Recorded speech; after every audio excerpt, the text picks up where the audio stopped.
For more on what's come out of this summit, we can cross to Brussels and speak to our correspondent, Dave Keating. Dave, what's actually been agreed here? Well, this may not look like much of a result. After all they've done is agreed to advance talks. But actually, this is a major breakthrough. This is what they haven't been able to do in all the summits that already took place over the past month. They've agreed a mandate to give to the Commission to come forward with a legislative proposal. And what that means is this will finally be put to a vote in the European Council. So far, that vote has been blocked.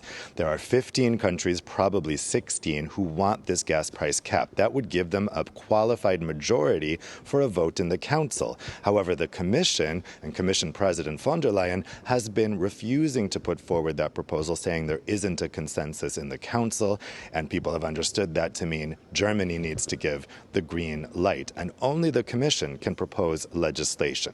So this means that they are charging the Commission with drafting this legislation for approval. Now, is this full of caveats? Is it very vague? Yes, it's only 2 paragraphs in these Council conclusions. But the 27 national energy ministers are going to meet here in Brussels on Tuesday to flesh out this mandate, to add the technical detail. And then the Commission is going to work on that proposal. Now, once that proposal comes out, it will have to come back here to the Council for approval. And last night, German Chancellor Olaf Scholz suggested that an emergency summit may need to be scheduled of EU prime ministers and presidents for next month in order to give that a yes or no vote. And just because the proposal comes out doesn't necessarily mean it's going to be approved. Those 15 countries who are for a gas price cap may have different ideas of what a gas price cap is, and they may not like what the Commission decides to come out with. But this is a very big step because it means that work can actually start on this.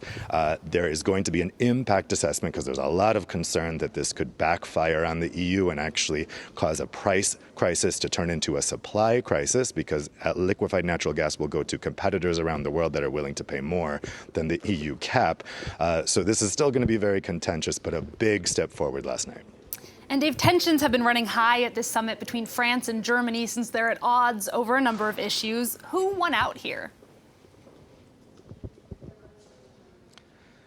Well, I think if you had to simplify it, you could say France won out. I mean, Germany really was digging in its heels on this. Olaf Scholz was digging in his heels last night, but after talks that went on until 2:30 in the morning, Scholz did say, okay, we can go ahead with this mandate if we add all of these caveats, if we do an impact assessment. So you could say France kind of won the battle here. But of course, it's not just France having tensions with Germany right now. A lot of countries were incredibly angered by Germany's decision to go it alone and adopt for itself a 200 billion euro self-bailout on energy to help their consumers.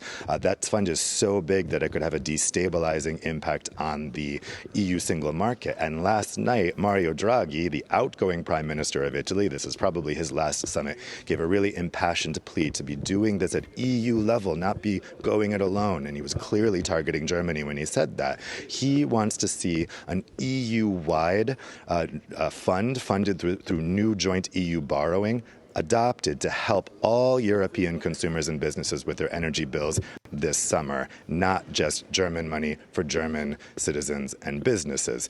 We did get some language seeming to give a cautious green light to that, so we may also have a proposal on this that is also something Germany relented on, but we'll see if that actually comes to fruition. All right, Dave, thank you very much. David Keating with the latest from the EU summit in Brussels.